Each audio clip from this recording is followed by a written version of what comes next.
চরণে লইয়া নন্দ রানী ওরে নারিয়া দেব বছর সাধব দোলুকানি ওরে নারিয়া দেব বছর চাঁদ মুখখানি আরে সুরাবাসী আরে সুরা দরা মোহনবাসী মোহনার হাতে দিয়া ওরে চূড়া ধরা মোহনবাসী বলাইয়ের হাতে দিয়া জননী প্রণাম করে ভূমি তে পড়িয়া ওরে যতনে প্রণাম করে ভূমিতে পড়িয়া জননী প্রণাম করে ভূমি তে পড়িয়া ওরে যতনে প্রণাম করে ভূমিতে পড়িয়া খাইয়া গোপাল প্রেদু প্রেদু হাসে ওরে শরণনি পাইয়া গোপাল মৃদু মৃদু হাসে ওরে হেরি রে মগ্ন নন্দরানী মোহনে মোর মোদাসে ওরে হেরে খুশি নন্দরানী বলে নন্দ দাসে নন্দরানী বলে ধর্মদাসে ওরে হেরে খুশি নন্দরানী বলে নন্দ দাসে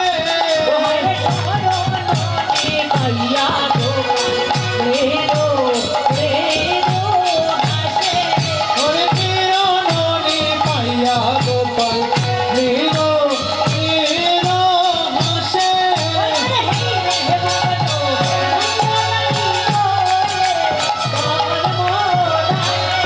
ওরে খুশি নন্দরানী ধর্ম দাসে বলে ধর্ম দাসে ওরে নন্দরানী বলে ধর্ম দাসে ধর্ম দাসে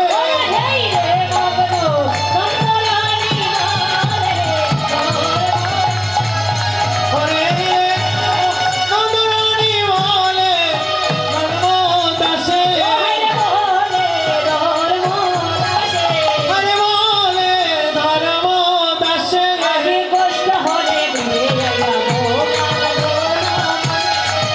আরে নষ্ট হইতে গিয়ে এলা গোপাল বনমণি রাম কেন ঘরে এলো রাম কেন ঘরে এলো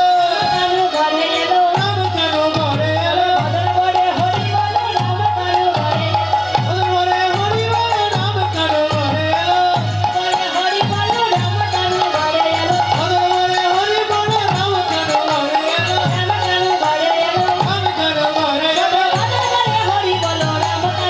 তোমার বদন বলে হরি বলো কেন হরি বদন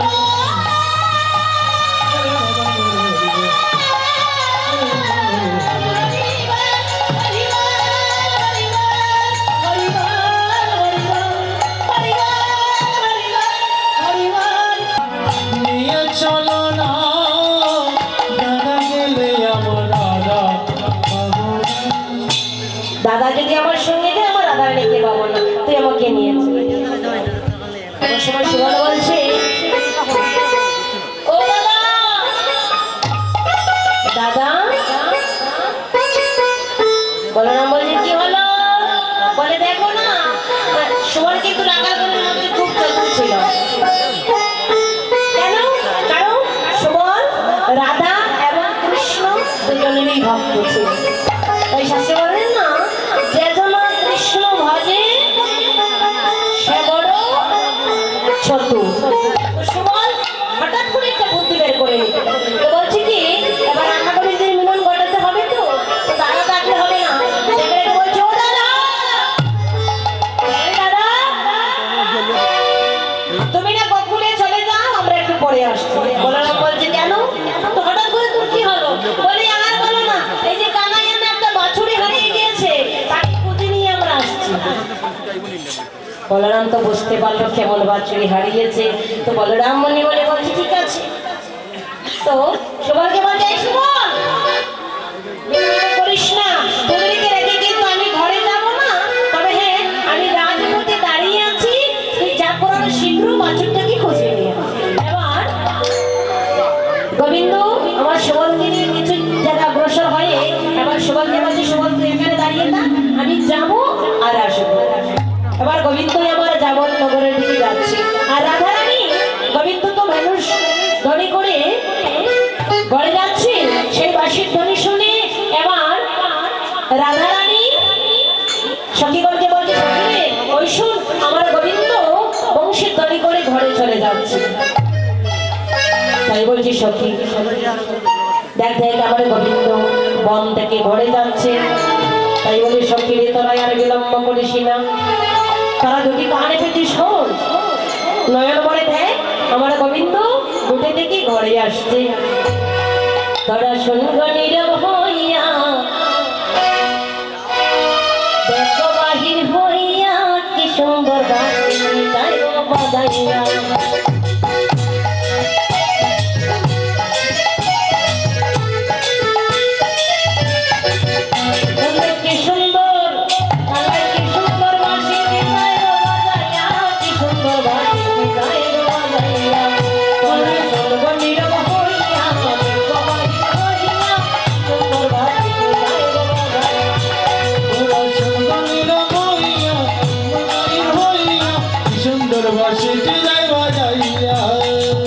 আমার বন্ধু রসিক আমার বন্ধু রসিক আজকা আজকা মারেটা, বন্ধু আমার রসিক চান আজকা আজকা মারেটা।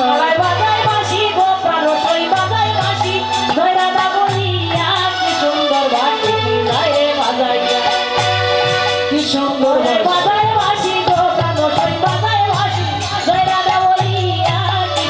বাঁশিটি যাই বাজাইয়া,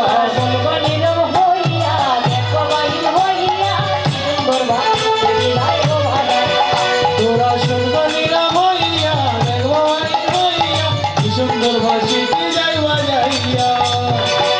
রাধারানী ধীরে ধীরে ঘরের বাহির হয়ে এসেছে জামনগরের রাস্তার পাশে, দাঁড়িয়ে দেখতে পাচ্ছে গোবিন্দ আমার ঘরে চলে যাচ্ছে। এমন সময় গোবিন্দ রাধারানীকে দেখেছে, ওই রাধারানী গোবিন্দকে বলছে গোবিন্দ যেও না বলো যেও না। বলে কেন? হ্যাঁ গোবিন্দ তুমি যেও না, তুমি অভাগীর বাসরে এসো। বলে না রাধে, এই যে বেশভূষণ আসতে, এই বেশভূষণ নিয়ে কি আমি তোমার বাসরে যেতে পারবো? বলে গোবিন্দ তোমার এই বেশ আমার বড় ভালো লাগে, বধু ওই বেশে বড় ভালোবাসি।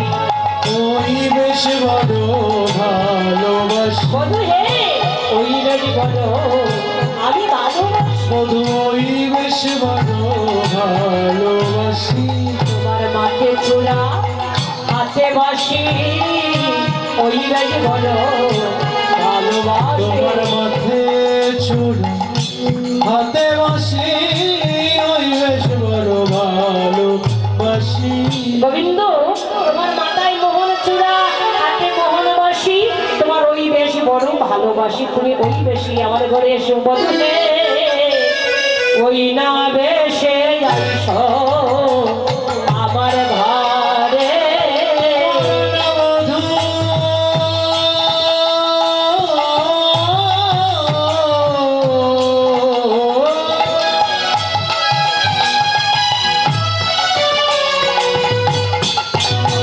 বধূ হে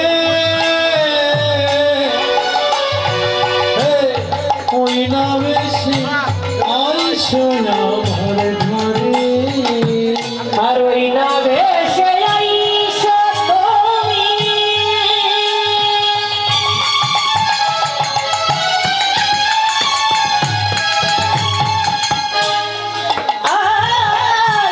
দাঁড়ায় রয়েছি আমি। ওই না বেশে আইসো তুমি,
আছে। তুমি কৃপা করে আবার মনে ফিরে আসো। ওমা, উত্তরাগস্টের এই পথগুলো বুঝতে পারছেন তো, না বুঝতে অসুবিধা হচ্ছে? আমি জানি একটু অসুবিধা হবে, কারণ ঈশ্বরের মধ্যে একটু পার্থক্য আছে। কারণ আমাদের সিলেটের যে একটা অরিজিনাল একটা সুর আছে, এই সুরটা তো হচ্ছে না, তাই না? বধু হে আমার মন দৃঢ় মাঝে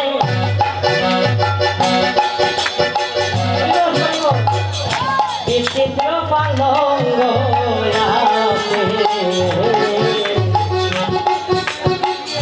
আশেপাশে রসের বাড়ি ও বন্ধু রে।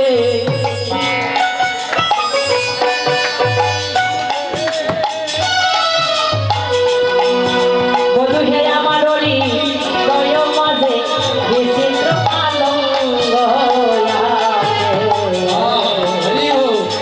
আশেপাশে রসের বাড়ি বন্ধু রে। ওরে আমার মন দিনে আরি হাতে শুইবা তুমি বধুরে।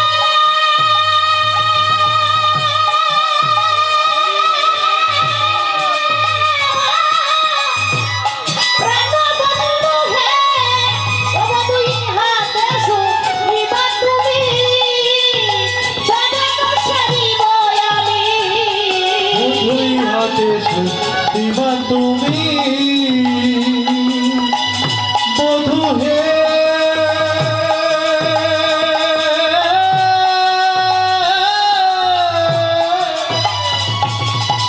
চরণ চাপিব আমি ও বধূ দূরে যাবে বনে রয়ালিস, বধূ দূরে যাবে বনে রয়ালিস। কন্যা বেশে আইস আমার ঘরে, ও প্রাণ বধূ আহে